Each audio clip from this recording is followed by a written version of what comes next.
Next topic है बच्चों, विशिष्ट प्रतिरोध अथवा प्रतिरोधकता किसे कहते हैं।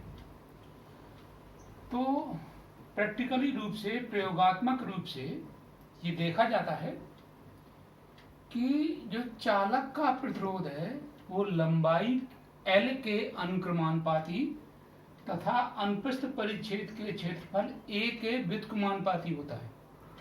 इसका मतलब ये हुआ कि जैसे ये चालक तार है, इस चालक तार का प्रतिरोध लंबाई के बढ़ने पर बढ़ता है, लंबाई के अनुक्रमानुपाती होता है, और इसके जो अनुप्रस्थ परिच्छेद का क्षेत्रफल है इसके व्युत्क्रमानुपाती होता है। मतलब जितना मोटा तार होगा उसका R उतना ही, प्रतिरोध उतना ही कम होगा। तो इसलिए R अनुक्रमानुपाती L/A। अनुक्रमानुपाती के चिन्ह को बराबर में लिखते हैं, अनुक्रमानुपाती नियतांक आता है। तो प्रतिरोध R बराबर रो इंटू L/A, जहां रो, इसे रो कहते हैं, ये चालक का विशिष्ट प्रतिरोध या प्रतिरोधकता है। इस जो रो अनुक्रमानुपाती नियतांक है इसे चालक का विशिष्ट प्रतिरोध या प्रतिरोधकता कहते हैं। अब गणितीय रूप से विशिष्ट प्रतिरोध क्या कहलाता है, किसके बराबर होता है, तो ये गणितीय रूप से है, मैथमेटिकल रूप से है। ये जो गणितीय रूप से देखा, गणितीय रूप से ये E तथा J के अनुपात के बराबर होता है। माने वैद्युत क्षेत्र की तीव्रता कैपिटल E तथा J माने धारा घनत्व के अनुपात के बराबर होता है। के अनुपात को चालक का विशिष्ट प्रतिरोध या प्रतिरोधकता कहते हैं। इसके अनुपात को चालक का विशिष्ट प्रतिरोध या प्रतिरोध, किसके अनुपात को, वैद्युत क्षेत्र की तीव्रता कैपिटल E तथा धारा घनत्व J के अनुपात को चालक का विशिष्ट प्रतिरोध अथवा प्रतिरोधकता रो कहते हैं। तो रो बराबर हो गया E/J, जहां E वैद्युत क्षेत्र की तीव्रता, J धारा घनत्व। आप जानते हो कि E का विभवांतर और लंबाई में संबंध होता है चालक तार की लंबाई में। E बराबर V/L, किस सूत्र से, एक आपने विभव में, वैद्युत विभव में सूत्र पढ़ा था, E बराबर -dV/dr, ये पढ़ा था। माने वैद्युत क्षेत्र की तीव्रता दूरी के सापेक्ष विभव प्रवणता के ऋणात्मक दर के बराबर होती है। तो ये वैद्युत क्षेत्र की तीव्रता कहलाती है। तो E बराबर हो जाएगा V/L। V माने विभवांतर, L माने चालक तार की लंबाई, और जो धारा घनत्व J है ये होता है I/A। आप इसमें पढ़ चुके हो स्टार्टिंग में वैद्युत चालन में कि J बराबर होता है I/A। ये दोनों मान रखते हैं। तो E की जगह रख दिया V/L बटे J की जगह रख दिया I/A। A बटे के बटे में है तो ऊपर पहुंच जाएगा, L ऊपर वाले के बटे में है तो नीचे में आएगा। तो इसका मतलब ये हो जाएगा, ये हो जाएगा A/L, I वही रहेगा, तो V/I इंटू A/L ये हो जाएगा। तो V/I विभवांतर बटे धारा, इसे चालक का प्रतिरोध कहते हैं। तो V/I की जगह R लिख देंगे, तो रो बराबर हो जाएगा R इंटू A/L। इससे भी देखो यही हो जाएगा, रो बराबर R इंटू A/L। तो दोनों से सूत्र एक ही हुआ। ये प्रैक्टिकली रूप से है, ये गणितीय रूप से, रो बराबर R इंटू A/L। अब इसका मात्रक, विशिष्ट प्रतिरोध या प्रतिरोधकता का मात्रक क्या होता है, तो मात्रक होता है इसका, देखो प्रतिरोध का मात्रक होता है ओम, और अनुप्रस्थ परिच्छेद का क्षेत्रफल मात्रक होता है SI पद्धति में मीटर स्क्वायर, और ये होता है मीटर। ओम मीटर स्क्वायर बटे मीटर, 1 मीटर से 1 मीटर कैंसिल हो जाएगा, ओम मीटर। इसकी विमा आप घर से लिख के लाओगे, विमा, इसकी विमा आप घर में लिखोगे कि R की जो रो की विमा होगी, R की विमा इंटू A की विमा बटे L की विमा, ये होगी। तो इसको आप घर से लिख के लाओ। अब इसकी आती है परिभाषा करना। इसकी हम परिभाषा कैसे करेंगे, विशिष्ट प्रतिरोध या प्रतिरोधकता की ये परिभाषा कैसे करेंगे। तो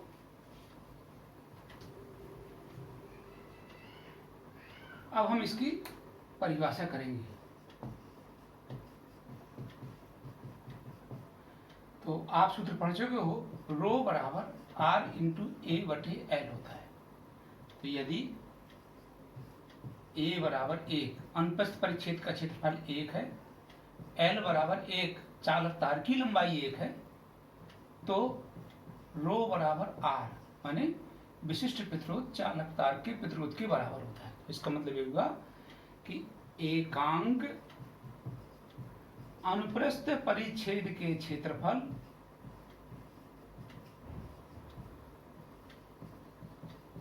एवं एकांक लंबाई, एल भी एक है, एकांक लंबाई के चालक तार का प्रतिरोध विशिष्ट प्रतिरोध के बराबर होता है। विशिष्ट प्रतिरोध के बराबर होता है, ये इसकी परिभाषा है। एकांक ए बराबर एक का मतलब एकांक अनुप्रस्थ परिच्छेद का क्षेत्रफल, ये अनुप्रस्थ परिच्छेद का क्षेत्रफल है। एकांक अनुप्रस्थ परिच्छेद के क्षेत्रफल एवं एकांक लंबाई के, लंबाई एक है चालक तार की, एकांक लंबाई के चालक तार का आर रो के बराबर होता है। आर माने चालक तार का प्रतिरोध कोमा विशिष्ट प्रतिरोध के बराबर होता है। तो ये इसकी हुई परिभाषा। अब इसके बाद नेक्स्ट परिभाषा भी मैं बताता हूं। नेक्स्ट टॉपिक है चालकता। चालकता क्या कहलाती है? विशिष्ट प्रतिरोध रो के व्युत्क्रम को चालकता छोटा सिग्मा कहते हैं। जो विशिष्ट प्रतिरोध है उसके व्युत्क्रम को चालकता छोटा सिग्मा कहते हैं। इसलिए चालकता छोटा सिग्मा बराबर 1/रो, 1/रो। अब मात्रक भी ले सकते हो तो प्रति ओम मीटर हो जाएगा। मात्रक जरूर प्रति ओम मीटर या ओम की घात ऋण 1 मीटर की घात ऋण 1, ये हो जाएगा। अब आता है चालकत्व तो क्या कहलाता है। जैसे आपने विशिष्ट प्रतिरोध का मात्रक नहीं इसके पहले वाले टॉपिक में पढ़ा था, ओम मीटर होता है तो बटे हो जाएगा प्रति ओम मीटर या ओम की घात ऋण 1 मीटर की घात ऋण 1। चालकत्व प्रतिरोध के व्युत्क्रम को चालकत्व कैपिटल जी कहते हैं। प्रतिरोध आर के व्युत्क्रम को चालकत्व कैपिटल जी कहते हैं।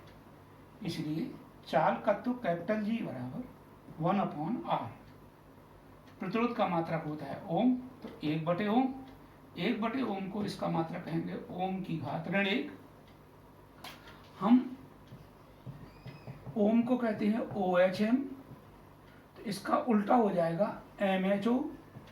MHO माने मोहो, तो ओम की घात ऋण 1 का उल्टा मोहो, तो ओम इनवर्स या मोहो या साइमन कहलाता है। जैसे ओम को कहते हैं OHM, इनवर्स है तो उल्टा हो जाएगा, तो MHO मोहो या साइमन कहलाता है। अब नेक्स्ट टॉपिक है चालकता और धारा घनत्व में संबंध।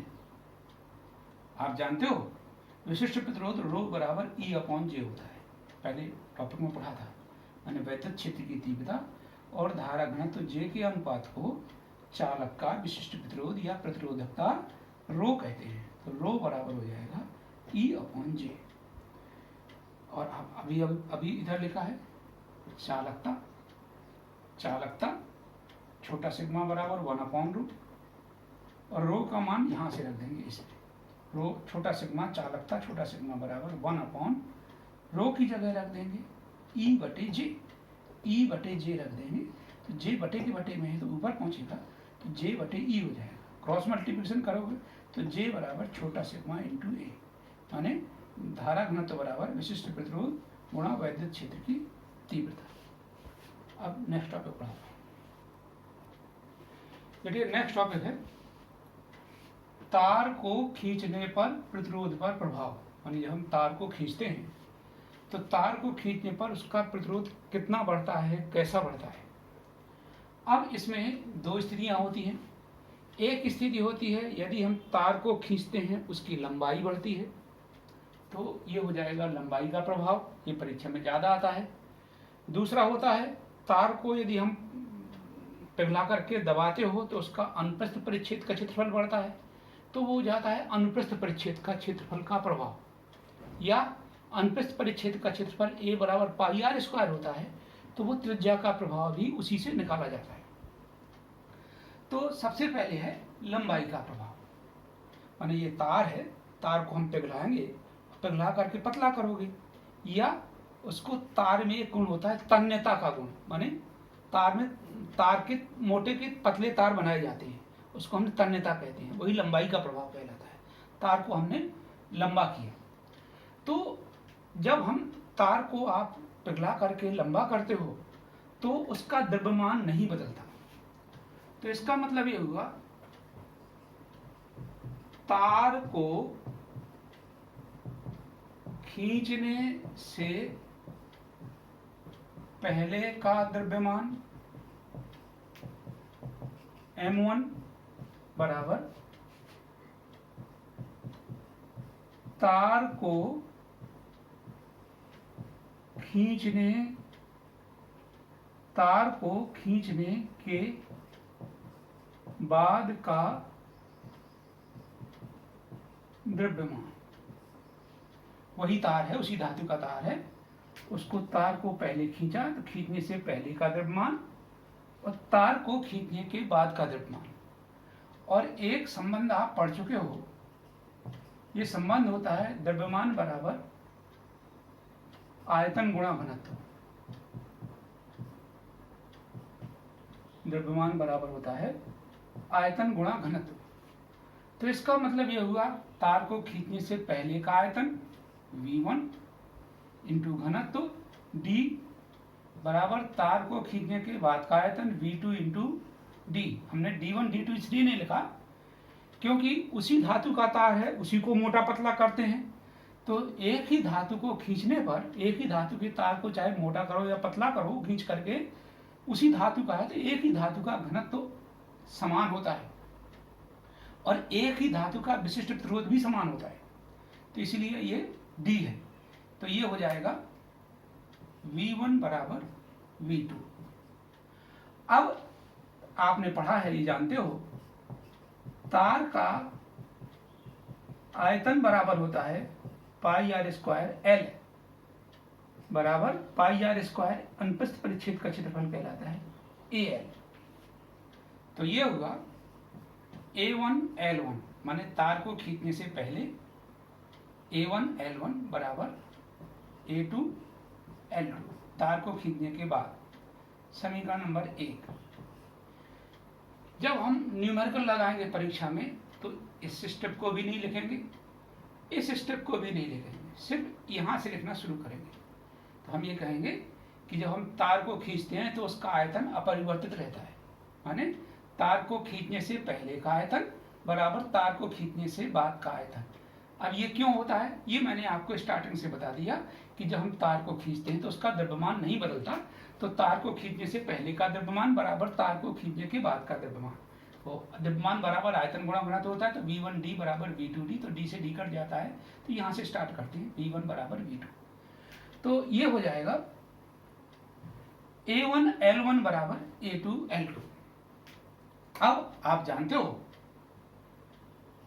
प्रतिरोध माना कि खींचने से पहले R1 है, खींचने से बाद में R2 है, तो R1 बटे R2 बराबर हो जाएगा रो इंटू R बराबर होता है rho into L upon A, तो L1 बटे A1 बटे rho into L2 upon A2। रो से रो कट जाएगा, तो ये हो जाएगा L1 बटे L2 इंटू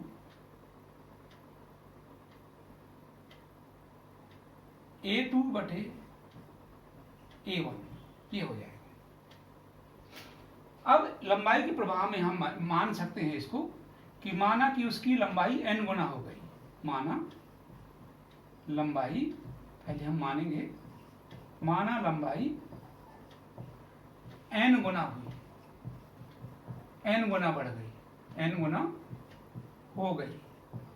इसका मतलब यह हुआ L1 बराबर L और L2 बराबर NL। तो यहां से यहां तक आप समझ गए। तो इसमें आपको एक बात समझ में आई कि जैसे ये जो समीकरण 1 लिखा था मैंने, A1 L1 बराबर A2 L2, इसमें लंबाई का मान दिया है, तो इस सूत्र से हम अनुप्रस्थ परिच्छेद का क्षेत्रफल का मान निकाल लेंगे। तो इससे जैसे A2 बटे A1 है, तो इससे पहले हम A2 बटे A1 का मान निकालेंगे और उसको समीकरण नंबर 1 बनाएंगे। जैसे A2 को यहीं रहने देंगे, A1 को इधर लाएंगे, तो A2 बटे A1 बराबर हो जाएगा L1 बटे L2, ये हो गया। तो जो ये है A2 बटे A1 है, इसका मान हम यहाँ से रख देंगे। तो A2 बटे A1 का मान समीकरण 1 से रखने पर, तो 1 में रख देंगे, तो ये हो जाएगा R1 बटे R2 बराबर L1 बटे L2 इंटू A2 बटे A1 बराबर है, ये भी L1 बटे L2 है, तो बराबर यहीं पर हल कर लें। L1 का मान है L, देखो प्रारंभिक लंबाई L है, प्रारंभिक लंबाई L है और बाद की लंबाई N गुना हो जाती है, तो ये हो जाएगा L2 की जगह NL और इस L1 की जगह भी L और L2 की जगह भी NL, L से L कट जाएगा, तो ये हो जाएगा 1/n²। तो करनी गुणा करोगे, क्रॉस मल्टीप्लिकेशन करोगे, तो R2 बराबर हो जाएगा n² R1। R2 क्या है? तार को खींचने के बाद का प्रतिरोध बराबर n² इंटू तार को खींचने से पहले का प्रतिरोध। अब जैसे एक नंबर में कभी आता है, कंपटीशन में आता है कि किसी चालक तार की लंबाई 3 गुनी कर दी, उसका प्रतिरोध, प्रारंभिक प्रतिरोध R1 बराबर 10 ओम है, तो अंतिम प्रतिरोध ज्ञात करो। अंतिम प्रतिरोध ज्ञात करो, तो अंतिम प्रतिरोध ज्ञात करो, तो इसके लिए यदि हमें टिक लगाने होगा, तो टिक लगाने के लिए हम इसी तरह से करेंगे। R2 माने अंतिम प्रतिरोध है, n² इंटू R1, n की जगह क्या है? 3, n बराबर है यहाँ पर 3, तो n² इंटू 3 का स्क्वायर क्या हो जाएगा? जैसे आप सूत्र जानते हो, R2 बराबर n² इंटू R1, तो 3 का स्क्वायर माने 9 और R1 माने कितना है? 10, तो कितना हो जाएगा? 90 ओम हो जाएगा। ये तो हो जाएगा टिक लगाने के लिए। अब यदि इसी को न्यूमेरिकल लगाना है, तो अब यदि इस सवाल को कहें कि किसी तार की प्रारंभिक लंबाई 3 गुना हो गई एवं प्रारंभिक प्रतिरोध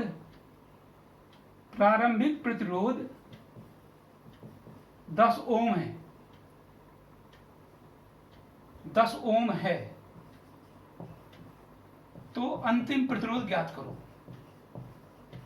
अब इसको यदि हमें बोर्ड परीक्षा में लगाना हो तो हम कैसे लगाएंगे? परीक्षा में आता है सवाल, अंतिम प्रतिरोध ज्ञात करो, ये आता है। तो जैसे मैंने आपको समझाया था कि ये सब जब बोर्ड परीक्षा में लिखना होगा तो ये सब नहीं लिखेंगे, ये तो हम समझने के लिए लिखेंगे। अब इसी तरह से हम इसको करते चले जाएंगे और यहां तक करेंगे। देखो जरा, जैसे लंबाई 3 गुना कर दी, तो प्रारंभिक लंबाई कितनी है? L1 बराबर L, और अंतिम लंबाई कितनी कर दी? 3 गुना, तो अंतिम लंबाई L2 बराबर हो गई 3L। प्रारंभिक प्रतिरोध R1 बराबर है 10 ओम, R2 आपको ज्ञात करना है। तो हम लिखेंगे तार को खींचने पर आयतन अपरिवर्तित रहता है। यहां से हम स्टार्ट करेंगे। तार को खींचने पर आयतन अपरिवर्तित रहता है, अर्थात तार को खींचने से पहले का आयतन बराबर खींचने के बाद का आयतन माने V1 इसको कह सकते हैं, इसको V2। अभी आपको समझाया V बराबर होता है AL, तो V1 बराबर हो जाएगा A1L1 बराबर A2L2। नहीं समझ में आया तो एक बार और देखो। तार का आयतन बराबर होता है pi r square l. Pi r square को हम A कहते हैं और L को L कहते हैं, तो तार का आयतन का सूत्र होता है AL। तो प्रारंभ खींचने से पहले वाली की टर्म को हमने 1 से इंडिकेट किया है, तो A1L1 खींचने से पहले का अनुप्रस्थ परिच्छेद का क्षेत्रफल इंटू लंबाई बराबर खींचने से बाद का अनुप्रस्थ परिच्छेद का क्षेत्रफल इंटू लंबाई। अब चूंकि हमें लंबाई का अनुपात दिया है तो हम A2/A1 का मान निकालेंगे, तो इससे A2/A1 बराबर हो जाएगा, देखो A2 को वहीं रहने देंगे, A1 को यहाँ लाएंगे, L1/L2 समीकरण नंबर 1। अब हम इसके लिए उसी तरह से जैसे तो मैं थ्योरी में समझाया था, उसी तरह से हम इसके प्रतिरोधों का अनुपात पहले हम सूत्र की सहायता से ज्ञात करेंगे। जैसे R1/R2 बराबर होता है rho into L1/A1 whole upon rho into L2/A2। Rho समान रहता है क्योंकि उसी धातु के तार को पतला मोटा किया गया है, तो रो से रो कट जाएगा, तो ये हो जाएगा L1/L2 इंटू ये जो A2 बटे के बटे में है ऊपर पहुंच जाएगा A2/A1। A2/A1 का मान हम यहां से रख देंगे। A2/A1 का मान समीकरण 1 से रखने पर, समीकरण 1 से रख दोगे तो ये हो जाएगा R1/R2 बराबर L1/L2 इंटू A2/A1 की जगह ये भी L1/L2 है। अब हम सबके मान रख दें। R1 कितना है 10 ओम, तो 10/R2 बराबर L1 की जगह L, L2 की जगह 3L गुणा L1 की जगह L, L2 की जगह 3L, L से L कट जाएगा, तो 10/R बराबर 1/9 R2 अंतिम प्रतिरोध है, 10/R2 बराबर 1/9, इसीलिए R2 बराबर हो जाएगा 90 ओम। तो इस तरह से हम गणना करके निकालेंगे, और टिक लगाने के लिए तो मैं तरीका पहले बता ही चुके हैं। तो R2 बराबर N² R1। अब मैं इसके बाद अनुप्रस्थ परिच्छेद का क्षेत्रफल पढ़ाऊंगा आपको। दूसरा है अनुप्रस्थ परिच्छेद का क्षेत्रफल का प्रभाव, और अनुप्रस्थ परिच्छेद का क्षेत्रफल A बराबर होता है, ये A बराबर होता है पाई आर स्क्वायर। तो इससे हम त्रिज्या का प्रभाव भी निकाल लेते हैं। तो अनुप्रस्थ परिच्छेद का क्षेत्रफल का प्रभाव या त्रिज्या का प्रभाव, इसका एक न्यूमेरिकल है। माना कि अनुप्रस्थ परिच्छेद का क्षेत्रफल n गुना हो जाता है, तो उसका बाद का प्रतिरोध ज्ञात करना है। तो A1 बराबर है A प्रारंभिक क्षेत्रफल, अंतिम क्षेत्रफल, क्षेत्रफल नहीं इसको कहेंगे अंतिम अनुप्रस्थ परिच्छेद का क्षेत्रफल A2 बराबर Na, ये हो जाता है। तो तार को खींचने पर आयतन अपरिवर्तित रहता है, खींचने पर आयतन अपरिवर्तित रहता है। जैसे पहले समझाया था, तार को खींचने से पहले का आयतन बराबर तार को खींचने के बाद का आयतन, और V बराबर AL होता है, तो A1L1 बराबर A2L2। अब इसमें अनुप्रस्थ परिच्छेद का क्षेत्रफल दिया है, तो लंबाई का अनुपात ज्ञात करेंगे। तो L1/L2 बराबर हो जाएगा A2/A1 समीकरण नंबर 1। अब हम प्रतिरोध के लिए सूत्र बनाएंगे। तो R1 प्रारंभिक प्रतिरोध, R2 अंतिम प्रतिरोध, rho into L1/A1 whole upon rho into L2/A2, rho से रो कट जाएगा, L1/L2 इंटू A2/A1, A2/A1। अब इसमें L1/L2 का मान हम रखेंगे।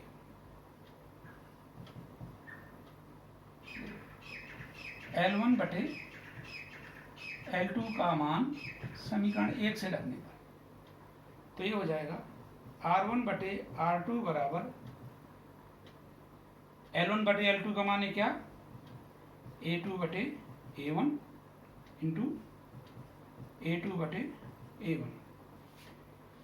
अब मान रख देंगे R1 बटे R2 बराबर A2 का मान NA बटे A इंटू NA बटे A से A कट जाएगा बराबर N स्क्वायर।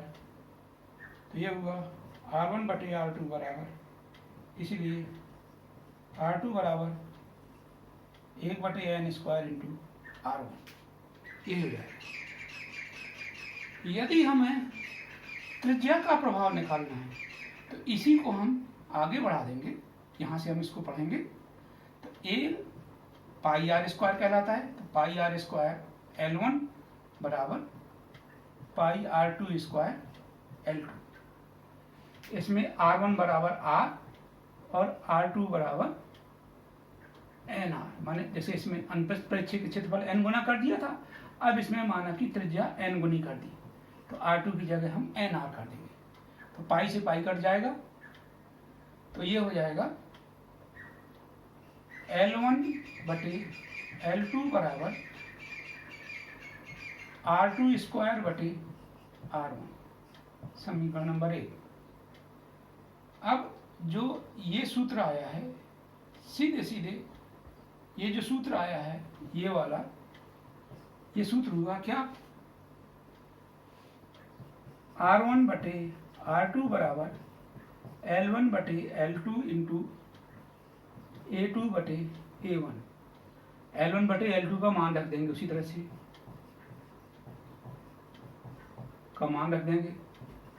R1 बटे R2 बराबर हो जाएगा L1 बटे R2 की जगह क्या है, R2 स्क्वायर बटे, ये था R1 स्क्वायर, R2 स्क्वायर बटे R1 स्क्वायर इंटू A2 की जगह पाई R2 स्क्वायर, A1 की जगह पाई R1 स्क्वायर, पाई से पाई कट जाएगा, तो ये हो जाएगा R2 की घात 4 बटे R1 की घात 4, ये हुआ। तो R1 बटे R2 बराबर हो जाएगा, R2 कितना है NR, NR की होल घात 4 बटे R1 R की घात 4 बराबर ही हो जाएगा N की घात 4। तो R2 बराबर हो जाएगा 1 बटे N की घात 4 इंटू R1।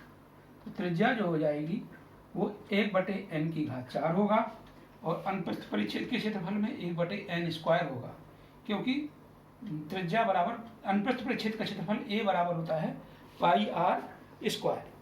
तो ये मैंने आपको इतना बता दिया है, इसके आप न्यूमेरिकल हर एक के 2-2 3-3 लगाओगे, इसके बाद फिर मैं आपको नेक्स्ट टॉपिक समझाऊंगा।